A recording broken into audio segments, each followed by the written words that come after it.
Welcome to the Business Spotlight. My name is Jada Walker. I am your host for today's conversation, and my guest today is Robert Randolph, the owner and the president of Randolph Landscapes.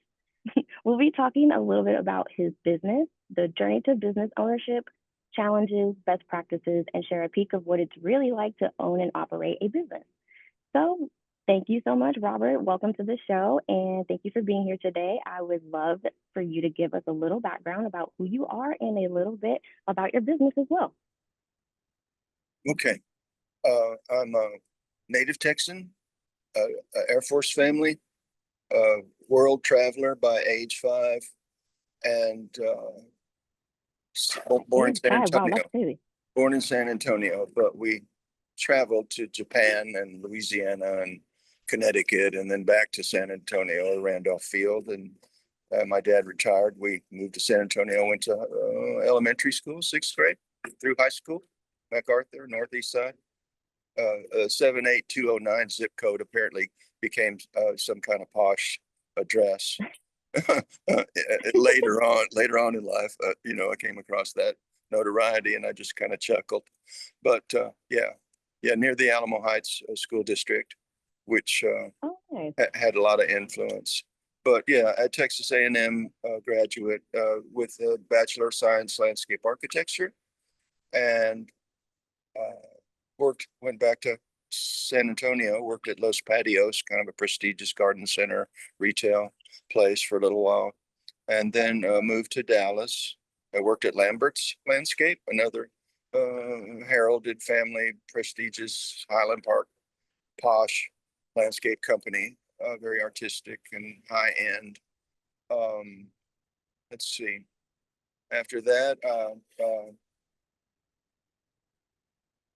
became a resident on an estate, an oil man's estate, bought Mead, Robert Mead Sr. He was in business with Conrad Hilton in West Texas, and kind of my surrogate dad, a businessman dad. My father was Air Force military colonel, commander of the military Oh, bases, cool. but no business sense to speak of.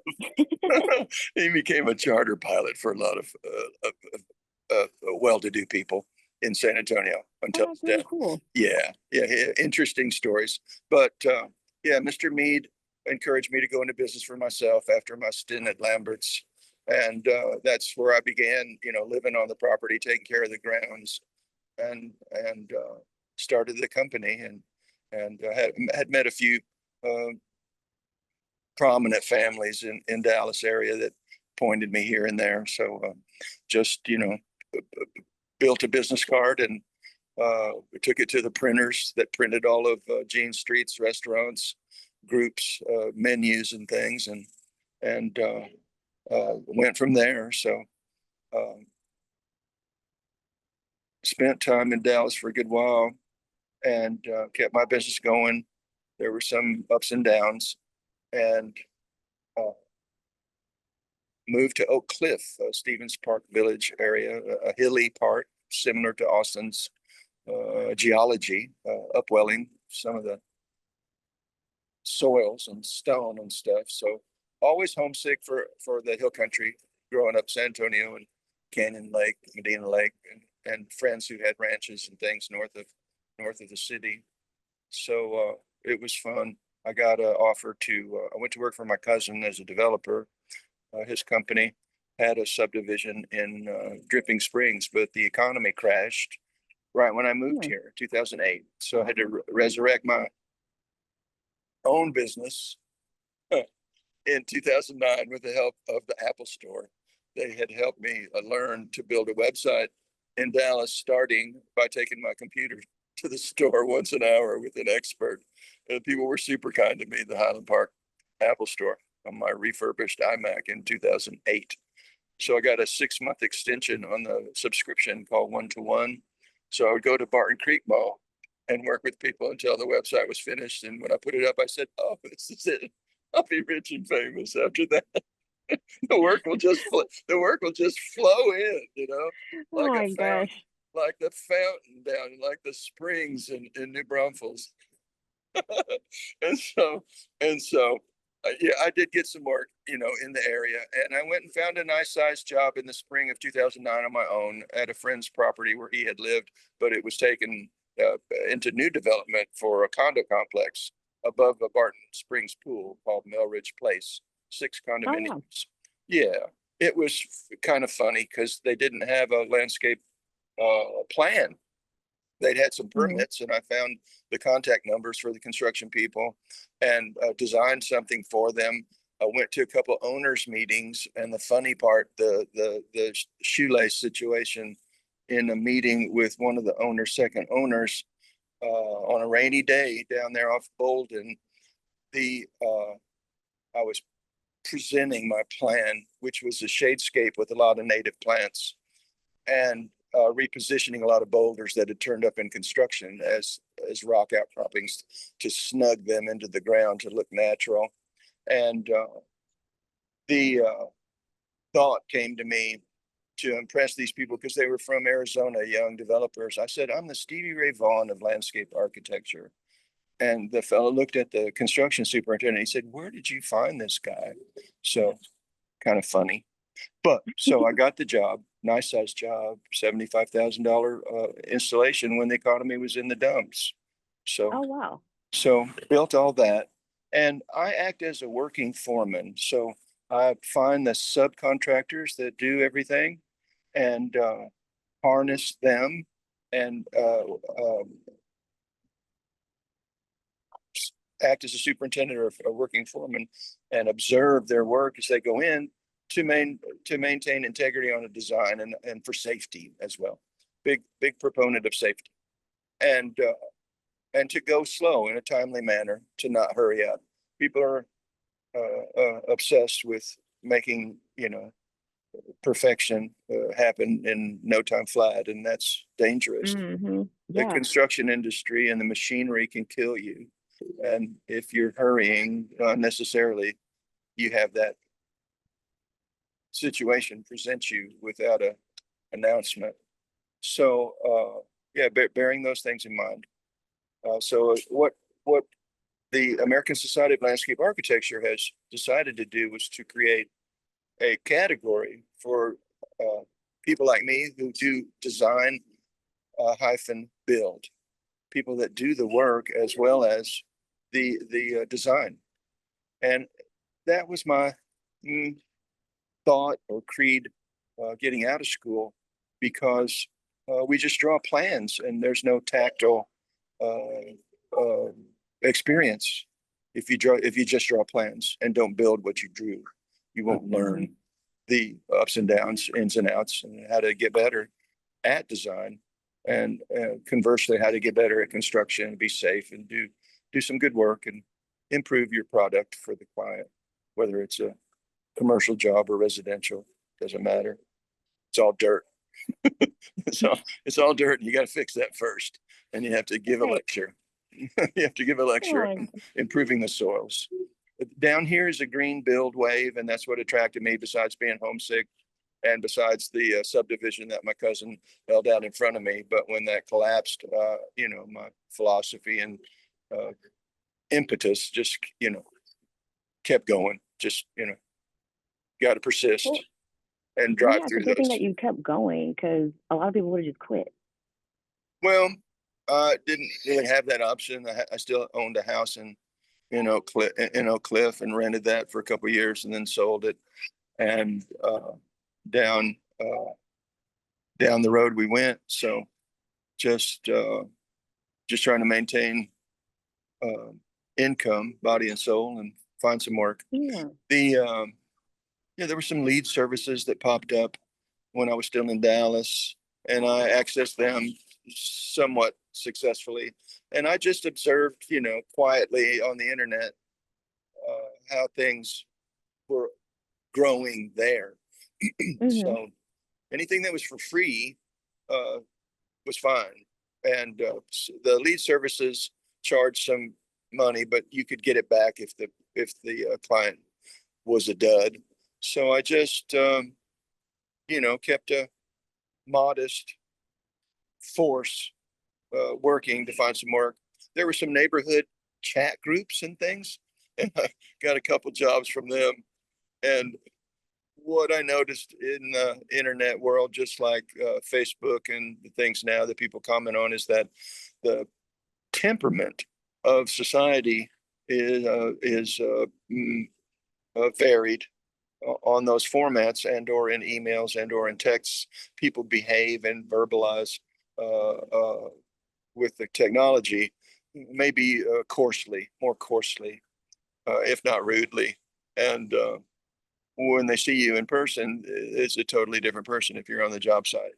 So, Yeah. uh, given those variations in temperament, it's just a learning curve to bounce and try not to take things personally when people use technology in poorly, and they are, unaware of these variations, as politely as I can put it. So here we are, and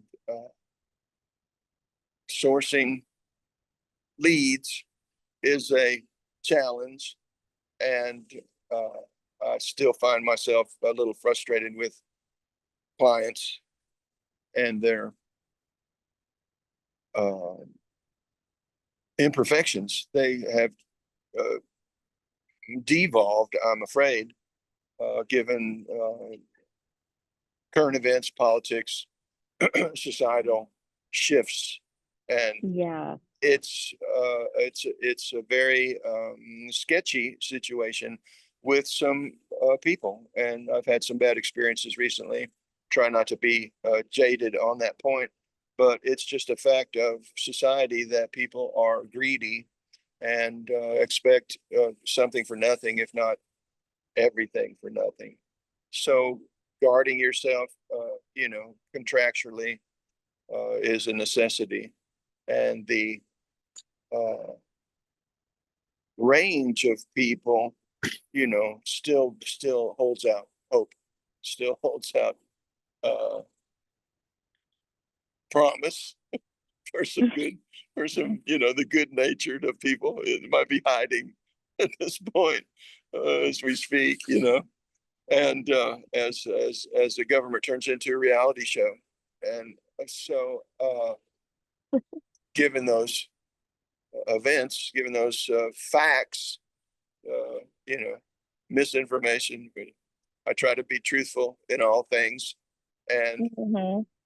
I have a motto, and it's humorous, and I hope you like it. The customer is always wrong. I And actually love that one. I love that one because I've worked in customer service, and so I definitely understand where customers, they always think they're right about everything, but you being in that business, you're like, you're actually wrong. But I have to say that you're right because it's my job. you have to train people politely. One architect on a PBS special, a very talented architectural firm, and they are on a documentary, and he was sitting in his office at his segment. But of course, the camera crews had panned some of his work, and it was just stellar contemporary architecture in the South, outside of Atlanta, and all other projects and things and libraries and whatever else he had done. And he's sitting in his office, and he says, "You have to." He said, "The trick is to make the client think that all my ideas are his." Yes. and, and I said, "Man, I wish I could shake your hand or buy you a beer, because that's where we are." But in the meantime, you have to teach the client that the soils have to be fixed. They don't know beans about soil physics or soil amendments, organics, and minerals, trace elements, moisture retention, microbial activities. They don't know beans about this. I know a handful of beans, a cup of beans, ranch style beans, a can of ranch style beans used to be made in Fort Worth. Anyway, I always loved driving over there to play music because they had a big can on top of the factory, and I'd go, "Yeah, there they are." So, little slice of Texas. So, with that can of beans, I try to teach the clients that the plants won't thrive unless we do things underground that you can't see, and we got to spend a ton of money on that. So Yeah. they're hard nosed and reluctant, resistant on that point. But I don't build a job if I can't build the soil. So you know, we can part ways quickly if you don't understand that that's going to happen and you're going to pay for it. So, politely instructing people on the process of design with some design meetings. That's always fun. It's usually held in the evening. Sometimes there's wine and pets and music, you know, and stories, lots of stories. You want to learn about the client, learn where they're from, and I like that stuff. So Yeah, it's like you're getting personal with the client. no, it's Um, 100% personal in that my projects are tailor made. If I was making a suit or a dress or a wedding gown or something, if I was in those trades, this landscape job is a portrait. It's a painting of mine using plants for you, for the area, for the space you're in specifically, and the architecture of the structure and where the sun goes and what my tolerances are, what I can do. If things are shady, you're struck. You can't plant desert plants in the shade. And sometimes you have to be blunt and just tell people, you can't have that. You know, here's the group of plants you can have.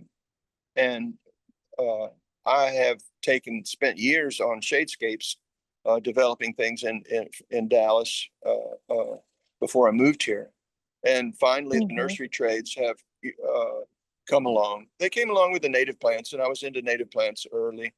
So um, I was waiting on the industry to do to catch up. I was very lucky to go to some seminars and meet the luminary Mount Rushmore of the native plant process. Carol Abbott was a wildflower person. Benny Simpson at Texas Mhm. A&M Extension Service. Uh, Lynn Lowry in he was in Conroe, and then he moved to New Braunfels because a nursery took him as a brain source, and they started growing tons of native plants, and he had collected them in the big thicket area. And Mr. Ferry, John Ferry, my professor, passed away a couple of years ago. He had a garden called Peckerwood Gardens in Hempstead. He brought live oaks. He brought oak trees. I'm sorry, from the Sierra Madre Oriental area of Mexico. Apparently, China and Mexico are a nexus for more oak species than Carter has pills, 100 different species. So he brought some that hadn't been, incorporated in the trade, and built a raised lots of raised beds out there. I went to visit him in 2010. It was fun to see him. He was a environmental design professor of mine, and here he was with an incredible collection of folk art from regions of Mexico, and beautiful art inside. Took some pictures of those and had a visit with him, and that plant business and his nursery was taken over by the Tree Coalition, Urban Tree Coalition in Washington. But it was fun to see him, and his writings on his travels in Mexico were really great journals, almost like a novel. Finding a magnolia that was a miniature magnolia that existed just there, and bringing that back. And he was a great linguist, he, which you wouldn't be aware in a classroom. So it was fun to Right. see. It was fun to see him, and yeah, I just up and drove out there in 2010 and called ahead, and the women that worked at the place, it was on a Sunday, and everyone was kind of a Twitter for my arrival. So those things are always kind of cute, if not unsettling. But those men were the pioneers, and their pushes as have brought us here, and most of them have passed away, and if not all, and they matter to me, and they're part of me, part of my process. So it meant a lot, and I feel very fortunate to have been there from the get go, as we say, with Right, of course. those men. Yeah, it was fun. I could call Benny Yeah. Simpson when I lived in Dallas and bring some plants to him to his office. Uh, it was in the 80s. Lonnie Anderson was a TV star. Everybody liked her. Burt Reynolds, I think, married her, much to his misfortune. But she had a TV show, and Benny had a big full-size poster of her stuck on the back of his office door. So when you close the office door, it was Lonnie and Benny and Robbie. So Oh my goodness. yeah, it was fun. It was fun. He's a sweet man. His discoveries with Lynn Lowry out in the Big Bend area, these whale tongue agaves and other things, the green cloud Texas sage. They, found these plants as genotypic variations and brought them back, and then they became incorporated in the nursery business. So that part, That's cool. I feel privileged to be behind the scenes and be around those people and to have relationships with them. They're in my Rolodex. Yeah, that's really cool. So let's move on to what makes your business so special. Let me ask you this. How do your competitors compare to you? How do they compare to me? Mm-hmm. Compare. Uh, let's see. I don't want to be too sarcastic. I don't want to be too sarcastic, but I'm really good at it. I have a sick, a wild sense of humor that runs That's how my a boyfriend is. bunch of. Like I feel like everything he says is sarcastic. Mm, yeah, it's better than being cynical, but they're really close together, and they might be on a coin, but as yeah, it's easy to be cynical and maybe a little harder to be sarcastic, but satirical as well. So uh, those are good qualities. Sense of humor is born. I don't think you can build one, but so to compare myself with them, I don't do that. I don't think you can compare them to me. I've met a lot of youngsters who do green build, and they all seem to have a working knowledge of the art. And Hmm. I find a few people that know more than me and are good at it, but then they're not the total package. They're in one avenue of this business. I have to be the neighborhood. I have to be on all the avenues to do what I do. To It's like find you're the top dog. well, it's called a sole proprietorship for a reason. It's not a corporation, but you're in charge of everything. And in San Antonio, they call you the head nacho or the head honcho. I like head That's nacho funny. because I like Yeah, nachos. that one's funny. And I think we all like nachos better. Right? But yeah, to roll that in, yeah, you start with finding the job, the opportunity, then you visit the site, then you meet the people, you get some documents, surveys and things, and you have to do the whole thing. You have to decide the quantities and measure and estimate and price the thing, and then find the subs, and then attend the work and take shipments, maybe drive and collect some plants and bring those yourself, truckloads of plants yourself from your pickup, and uh, having those resources, having done all the design build over these years, some of the nurseries from Dallas Fort Worth area moved down here and have branches and grew across the state as their success and prospered. So all those connections come to bear. So it's way more than a sole proprietorship in this army of adjacent trades and suppliers. I Hmm. reach out like an octopus and grab them all and pull them in, and then I build a job. And then when it's done, I get paid and walk away and take a break because it's stressful. And Yeah. I never was in a big hurry to uh, be stacked up with work. I don't have a family and I never married and never had kids. So all that Oh, pressure of really? that lifestyle uh, was not in my purview, not in my portfolio. So Okay. yeah, Well, that well, makes sense. That makes sense. out of It's like you have the time to do all of this in your business because you didn't really have that personal life like some people do, well, I or the just looked at personal it as family life. a quantity of energy and stress, Hmm. and yeah, and noise. Yeah. I found myself on some dates in my Volvo that if women start talking to me when I'm driving, I can't do both. So please be quiet while I'm driving. Oh my gosh. Yeah, You're yeah, like, just stop talking. yeah. Gosh. Couple bad dates. One leaving Campese's Egyptian restaurant. Yeah, yeah, famous place. Friends of mine in the family, so, some of my and clients too. The Campese family, good Italian food. That is so funny. What is one thing that you wish people knew about your business that they don't know? Oh, let's see.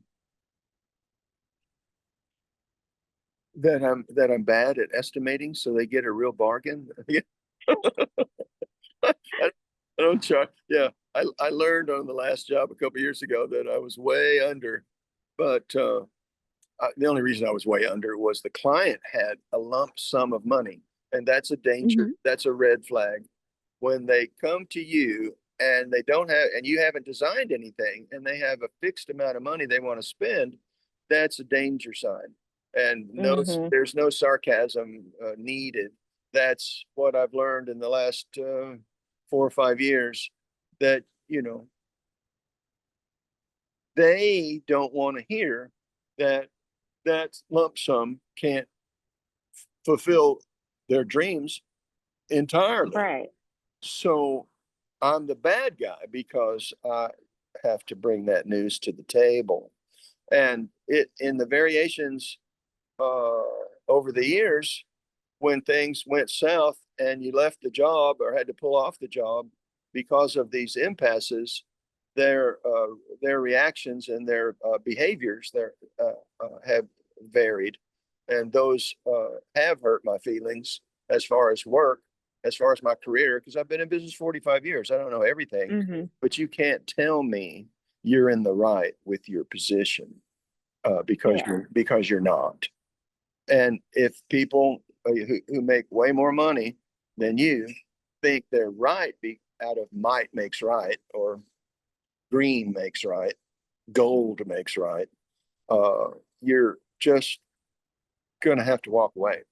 And hopefully you walk away with something in your pocket for your time, as liquidated damages is a legal term. And when things blow up, the client is not entitled to refunds, because they're Hmm. trying to take you to the cleaners and create a state of penury, where you're an indentured servant.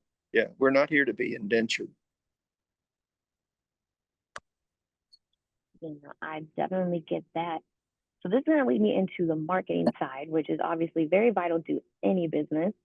And I know you mentioned earlier you were kind of having a little trouble with sourcing leads. Do you have an approach that you take to track your leads? No, no, Oh. I am very simplistic, and I haven't spent. I've seen. I tried a couple times with some groups and allowed them to take over and do some of that stuff, and the results were horrible. And paid money for leads, and went to a dozen leads that were provided, and there was no work, and the only work that came turned into a disaster. So I Mhm. am a little bit shaken as to what comes next for Yeah. for possibilities. And the city is growing, the outskirts are growing, and every week on the internet I find some prestigious projects that are enormous and spacious and are in the Kyle and Buda and these other areas that are just very, very high end. And I had my philosophy was try to the history of landscape architecture is only wealthy people could afford it. And I took the road less traveled, which is my life. And I don't follow crowds and trends, make my own way and my own styles, etc. So I thought I could bring Love it. some high-end landscape design and construction to people that weren't wealthy. And Hmm. I think uh, with the drastic shift of wealth in the last 40 years, the notion is falling by the wayside. That Hmm. yeah, my dream is come and gone. So that that original idea has been met by, you know, events, but we just remain optimistic and just look for Okay. opportunities. Last year, I built a lawn for a historical museum that is very active uh, in the community near the college, and hadn't done a lawn in a long time, but they had a super shady place with historical trees, giant trees. And Hmm. so I went ahead and punched that job for them, put some numbers together, and kind of a donation as far as Yeah. prizes from subs and things. But I still charge them for my time, but any of the suppliers and things were at cost and deliveries, and it was fun and arduous, but at least it was in the shade. But waking up at 6 in the morning to take a delivery of 10 pallets of grass on a truck that came from the coast, and they're there at 6 a.m. unloading, in a historical place. It's pitch black. There's a street lights. Thank God there was some street lights. Right. I think about that all the time when I'm driving through certain areas. I'm like, there's not very many streetlights here. Like, I don't understand. And then like people don't like to use their porch lights either. And I'm like, that would help a little bit. Right. Yeah. People. Yeah. That course. Yeah. I had a porch light in my house in Oak Cliff, and you always left it on overnight. You just turn it on. It was just our family thing Yeah. for safety, and Yeah. and something that you learn at home. So if your parents don't teach you that, whoopsie. There you are. Yeah. So Yeah, I'm like, it's I feel like a lot of people just they just don't do it. well, But go yeah. ahead. They don't have that legacy. They don't have that tradition. So they're not. Yeah, So there they sit in the dark. Yeah. of course. But I think you had mentioned you're like, of course, the basically the leader of all of the projects. So you have teams that kind of you form where possible. And I feel like it's always important to address the topic of a great team. How would you describe your leadership style in business? And has it changed over time? Well, acting as a working foreman, the team is a temporary thing. And Hmm. so the concept of a team, I find some day labor that I've used in the Okay. past that I can rely on. And over time, if you build a couple projects, they can gain the knowledge having looked at the plan that I've prepared, that I have created Hmm. construction field copies like blueprints for a house. So they're on an 18 by 24-inch sheet and they can see everything. And once they learn that and I cross two languages to educate them, I can trust them to leave that in place. But chances are, I, you know, really, really survey things that go on and maintain a presence on the job, except to maybe sprint for lunch and buy lunch and have lunch with the crew. And when the subs come, I'm there waiting on them, and I've already lined them out. So as far as a team leader, we like your interview, we talk about stuff beforehand and get it all squared away in team meeting, and Okay. then proceed and hold the course. But the hardest thing to do, and this is a boating metaphor, is to hold the rudder and steer the thing on the course that you've chosen with the design. Hardest thing to do is keep the owner out of that process once you're in the middle of it. Because chances are they'll come up with some ideas and stuff and they stink and you don't have time and you've got to press on and you've got to finish what you drew. With some, we had a famous landscape architect come visit us in college. And it was an interesting meeting because they had a whole class, like 30 kids in a room with a blackboard. And being a professional musician, I could see in 3D. So that was a goal to try to teach you in school. And most Yeah. people can't, most people don't have that ability. But I guess I had more creativity than most. And we struck up a conversation, and the only questions were asked were coming from me. So our chain of thought was one to one. And the interesting thing was, after a few of these questions were answered and he wrote the solutions on the blackboard. This was his decision. He turned to the rest of the students and said, if there are no more questions, class is dismissed. And that is what happened. And he and I took a walk around the campus, and our conversation, which began as a student Q&A, was so educational for me. I feel very fortunate to have been in that position.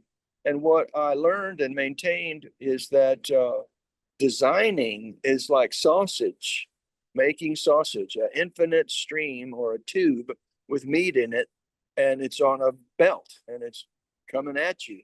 You have to put a head and a tail on that sausage, on that hot dog, on that bratwurst. and the hardest thing to do is hold the rudder and keep that concept intact through the building process. So those are challenges that don't meet the eye. Okay. But I learned them from a very metaphor was talented very person. interesting. Well, yeah, I thought so too. Monumental, monumental, frankly. Yes. And who doesn't like a chili dog? Right? It's like you're crazy if you don't. Communists. Let's now fast forward and look at what to come next. Where do you see your business in the next 3 to 5 years? I'm not sure. So there's a big question mark, and you could have 3 to 5 question marks. I'm 73. I've been in business 45 years. And the things we've discussed as far as the changes in society have moved me to this position. And my musical career, I'll mention to you, there's always been a fork in the road, like your poem. If you're reading a poem and there's forks, so on your lines in your poem.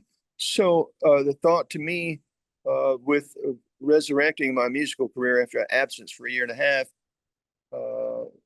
has led me to the spot I'm in now.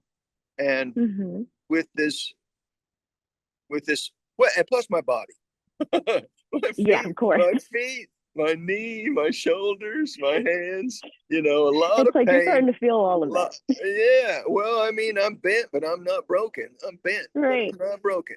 So all those things come to play.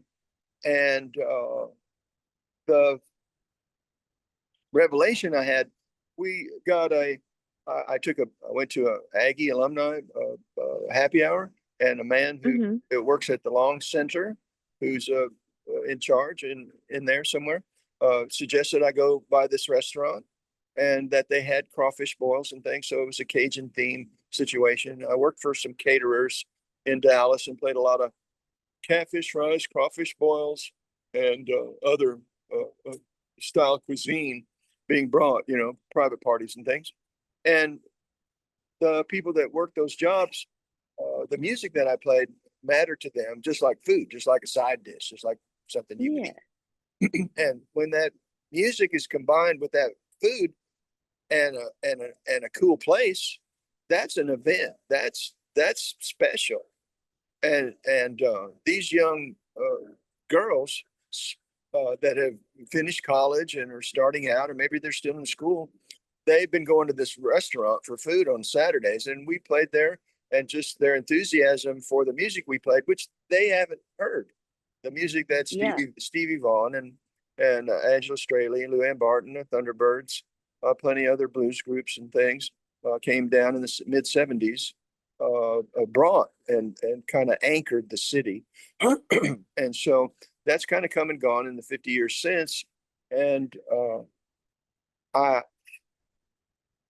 guess I see myself as an archivist, to the songs I liked were songs that I grew up in San Antonio hearing on the radio. Yeah. And we were very privileged to have a cool radio station that played New Orleans music, Fats Domino and those kind of things. The Beatles came along, so they played all that. But then they played Chuck Berry and Bo Diddley and all this early rock and roll music that was so forceful that created those radio stations and created, all the rock and roll culture. So all those things were like going to school while I was going to school.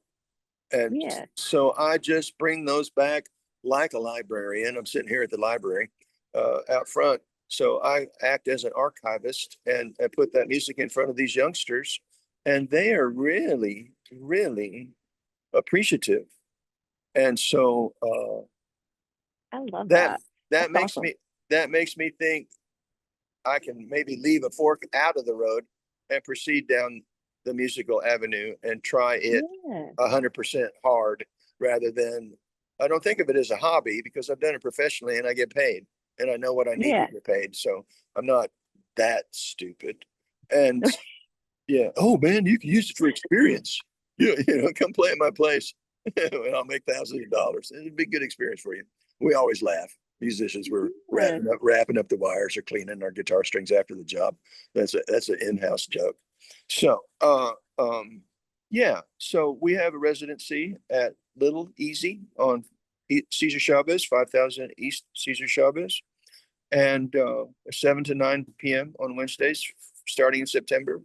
And New Year's Eve and Christmas Eve both fall on a Wednesday. So we chose the Wednesdays. Management suggested that, and we took their suggestion. And those two dates are you know special to society. And Yeah. so we have those, but we have all the other Wednesdays. So I would invite anybody from your group to come down there because we're well received. And we only played at the restaurant uh, for 40 minutes before we got our second job. My first break, the guy gave us another job. And Oh wow, we that's played nice. we played 2 dates in July. And the second date was the 12th. And the shift manager walked up and I spoke to the general manager a couple of days later, and all the Wednesdays were given to us. So Oh, that's that so says cool. something. That says something.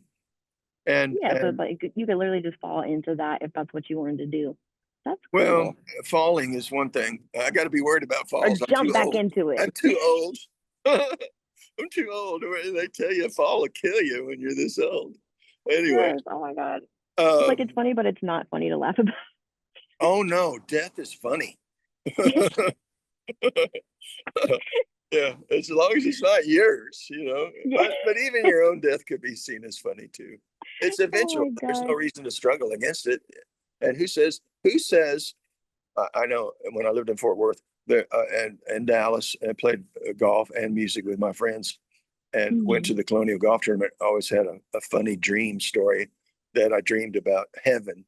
And heaven was my dream of heaven that I told my golfer buddies was Joe T. Garcia's, which has a swimming pool and a bunch of gardens, lawns with big banquet tables that are usually filled with people. So it's a beautiful picture.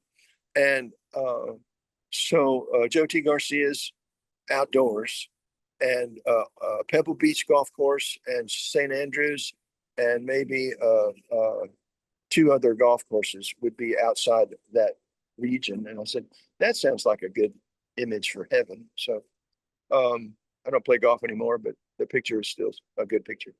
Yeah. But Well, you have yeah, a really interesting story. As we wrap up, I just want to do a few rapid fire questions. Are you ready? yes, Awesome. Okay.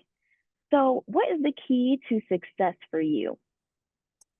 finishing the job, seeing the job to completion, and getting paid, and the owners, tenants, residents, whoever is your client, they're happy, and everyone's satisfied at the end of the trail. And you go on to the next one and ask them for referrals politely, and hope for referrals. Maybe circle back around a week later. But, you follow up on the work and kind of tend it, try to give them the stewardship lecture, let them know, the job is only so good as the people watching it, and you're in charge of watching it now. So politely try to inflect their role to suggest that they have a role to play now. They have a role in the front and they have a role in the back. And when the job is done, someone else needs to take over. I can't tend to all this stuff that I build. So, Yes, I love that. What is one piece of advice for other business owners? believe in yourself and don't let people turn you from your dream. If you have an idea and you're not the road less traveled, learn to be the road less traveled and plow your own trail. Don't follow trends. Find your own trail and plow that. And people will come to you, be drawn to you. All this electronics and all this social media and all these other inventions from children in Africa with nothing, creating batteries and things, has to be the song that plays in your head. Anyone can be an inventor and you can make the world a better place. We need to be looking on compassion and getting along, community, a sense of community for the world rather than the hate and vengeance and the moods, animosity that doesn't serve any purposes. Yeah, that was a great answer. My last one for right now is okay, I know you're at the library, so is there a book that you are currently reading? I can't tell you the title. It's James J. It's on my desk. The cover. My friend loans me these books. This guy's a great author. It's James something. I don't want to say Coleman because I'm wrong, but if you mentioned his name, I could pick it out if it's multiple choice.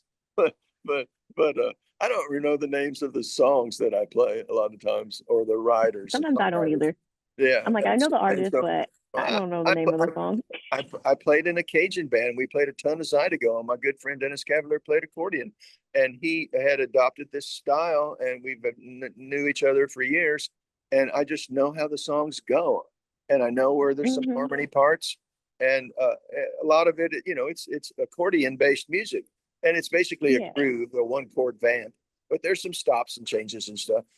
Some other, additions in the song, events in the song.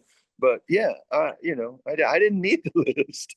I knew it by the road, the way you have to walk in each song. Yeah. So having tactile knowledge precedes, letters, reading, So there you go. Awesome. Well, before we get into the final question of the day, would you like to share with our audience how they can follow you and learn more and contact you?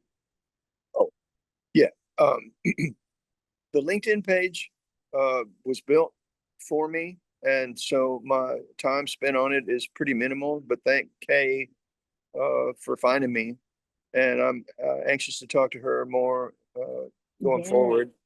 And I had another friend who worked on it for me. So she built it. So my whatever mentions, she goes to that site and I don't want just I don't know what she does. She just maintains it for me. I don't want to use I don't want to use any active verbs that might be of other industries that are that aren't family oriented. But I'll just say maintains. She spent some time, in that sense, but no, very frequently, infrequently. But other than I don't have any social media. We have some help coming from social media. I had a Facebook page and I posted a little bit. I didn't post too many photos. It got stolen from me a few years ago. Someone just jumped it. Oh no, I hate when that happens. Well, I probably did, enough political commentaries to create some interest from overseas, wherever the Russian trolls and other hackers. So they heard me use the word fascist in 2017. Didn't take me long. But I do know I passed my civics class. I was on the golf team in high school, and Mr.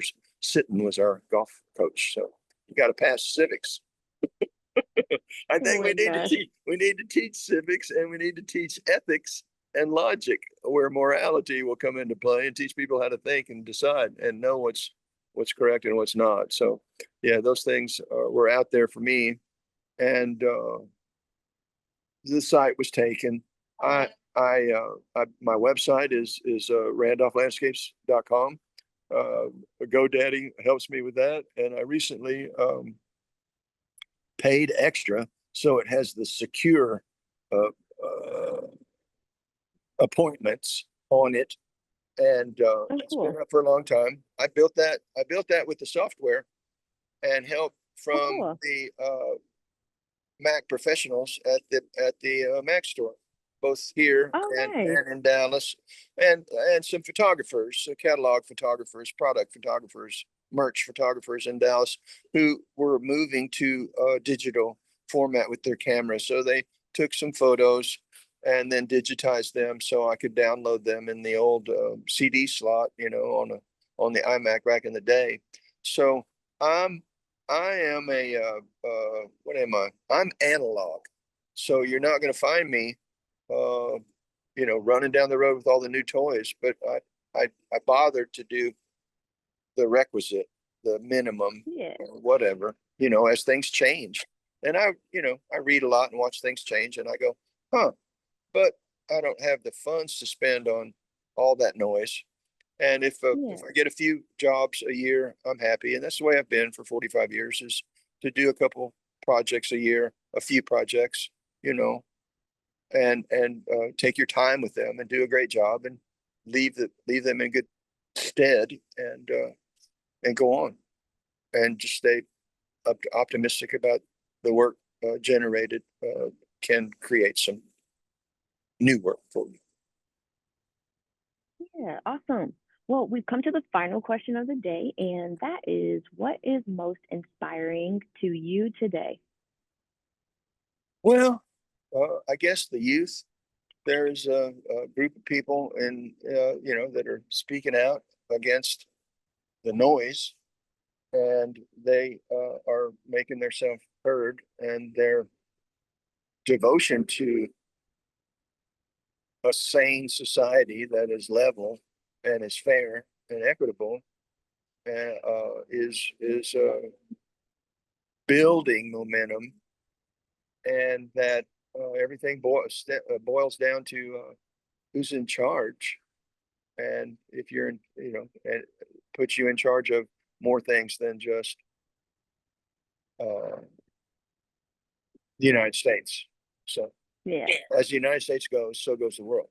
So knowing those equations, um, the leadership has reached a point, and too many old geezers hanging on to power creates obstacles.